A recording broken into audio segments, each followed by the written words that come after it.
Good morning, I'm WaywornWyrm, and welcome to my channel. And welcome to episode 3 of Hoard of the Dragon Queen, Saving the Temple. The party lays in the bushes for several minutes, watching the scene, and once it becomes clear that if they attack right as the mob reaches the front of the temple, they would have almost 5 minutes before the mob reached the back of the temple again. Timing everything just right, they left the cover of the bushes soon after the mob looped around the other side of the temple and into the smoke that the group in the back had created and attacked them from the cover of the smoke. Mara called down sacred flames toward one of the cultists, on the belief that if the humans died, there was a decent chance the kobolds would break and run.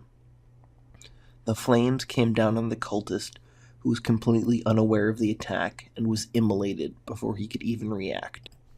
Morn's face set in a grim expression as he shot a mote of frost from the end of his staff at the last living cultist. The mote hit the woman under her arm, and hoarfrost momentarily spread across her lower torso before receding. Pulling out her greatsword, Tess walked through the smoke and appeared as a ghostly apparition to the startled group of foes before she swung her sword to cut down the human woman. With an ease and a grace that was unsettling, Tess dispatched her foe with dispassion.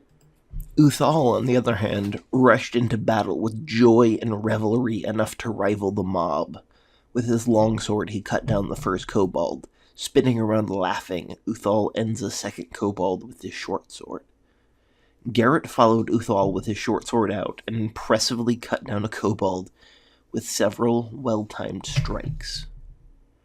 Cora sent a ball of acid to explode between the 3 remaining kobolds who were attempting to pull out their daggers and mount some sort of attack as their group was cut down around them. Luckily for 2 of them, they had started their charges toward Garrett, Uthal, and Tess, causing them to miss the ball of acid. Unluckily for the 3rd kobold, he ran right into the ball of acid as it exploded in his face. His screams quickly died out as he writhed on the ground. Mara rushed in to join the fray with her mace. Swinging like a baseball player one-handedly, she connected with the head of one of the 2 remaining kobolds. Morn set out another mote of frost toward the last remaining kobold, but his aim was slightly off, and the mote hit the door behind the kobold. The kobold tried to skitter to a stop and change direction to run away as it realized it was the last remaining member of its group, but as it was slowing to a stop, Tess bifurcated it. "Well, what now?" Garrett asked with a tinge of irony in his voice as they stood in front of the still-locked back door of the temple. "Let me handle it," Uthal said, looking down at the halfling with a grin, before putting his shoulder into the door and causing it to crash open. Mara rushed into the temple right behind Uthal, holding up her holy symbol to Chauntea. "People, please be calm," she shouted to the clearly panicked crowd.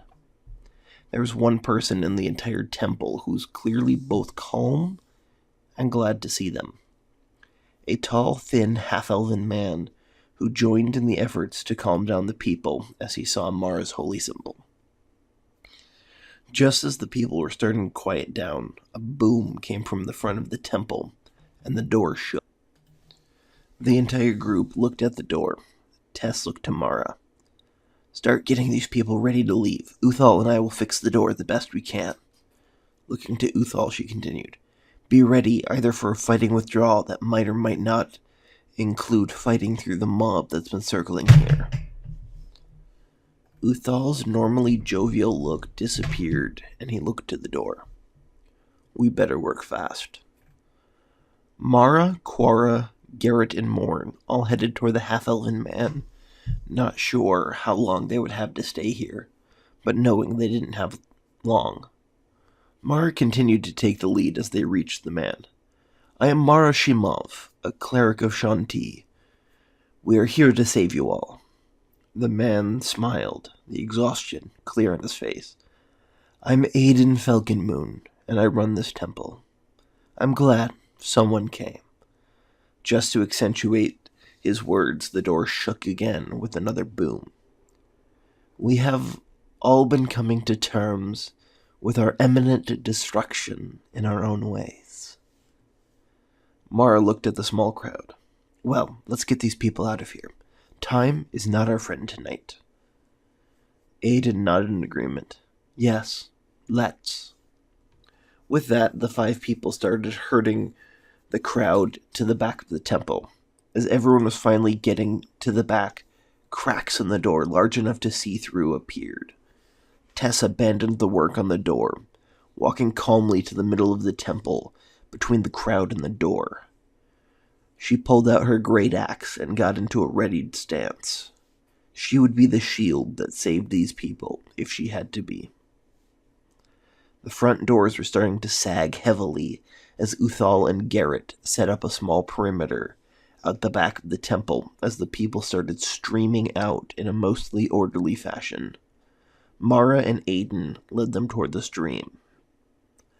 Morn yelled at Tess as the last people were leaving the temple. Tess, come on! They're out! Let's go! As she was running out the back of the temple, the front doors finally broke, and 2 cultists, followed by several kobolds, started rushing in. Morn quickly shot off a mote of frost at one of the 2 cultists, and flying along his frost was a ball of acid that exploded in the doorway. Although neither did much to stop the advancing menace, it did slow one of the cultists and enough of the kobolds to cause a momentary traffic jam in the doorway, and Tess turned around and cut down the cultist that wasn't slowed before they left the temple and started running toward the stream. The 3 finally caught up with the group as they slid down the embankment. Uthal was looking at them in amused approval. Glad you could join us. What followed was several tense minutes as 6 people tried to protect a crowd as they tried to sneak through a stream in the middle of the night. Eventually, they made it back to the tunnel, and Mara and Aiden led the crowd into the tunnel, although with much trepidation on Aiden's part. The others remained behind in case of attack, an attack that thankfully never came. It appeared that, at least for now, the creek was unpatrolled and a large blind spot in the attackers' control of the town. They entered the keep, too much crying and cheering, as frayed nerves on all sides started to snap in relief and exhaustion. Aiden stopped the party before they went to meet the governor. Thank you, from the bottom of my heart. I don't know if you realize this, but not only did you save our lives, but you gave hope to everyone in here. All night we have been hiding and waiting for them to pick us off. With the successful evacuation of the temple, finally, some hope has been restored to the town. We stopped one attack, and we did it with no loss of life on our side. Soon, hopefully, we'll bring the attack to them. Aiden's words took some of the burden and fatigue off of the party as they climbed the stairs to Governor Nighthill. The governor still looks bloodied as ever, but as Aiden said, he looked more hopeful than they'd yet seen him. I've just received word. That is very good news. Then the gloom set back in. I'm afraid that means 2 things. The first thing it means is that the rest of the town not in here is on their own. There's no other building that can withstand an attack for long enough for you to reach them if they are attacked. Maybe you will run into escaping townspeople in your later missions, but outside of that, my people are on their own. I pray for their souls. The second, and honestly more pressing matter, is this keep now has more people to protect, just as the bandits have been attacking it.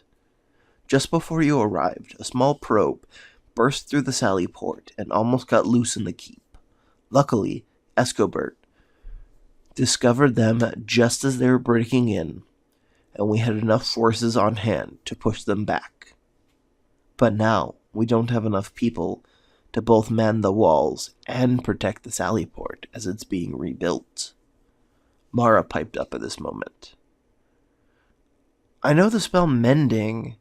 That'd be the quickest way to fix the door. Nighthill agreed. Yes, it would be. Would you go down and protect our opening while you fix it? The group agreed and began to file down the stairs. The reality of the situation was finally starting to sink in on them. Just because they saved one group doesn't mean there aren't other fires to put out. The thought that Tess might be right about them probably not living through the night went through each of their heads. It was not even halfway through the night, and dawn never felt farther away. Thank you so much for listening to this episode of The Hoard of the Dragon Queen.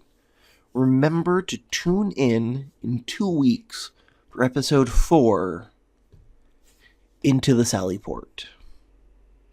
And tune in tomorrow for a much anticipated Wednesday series. Thank you.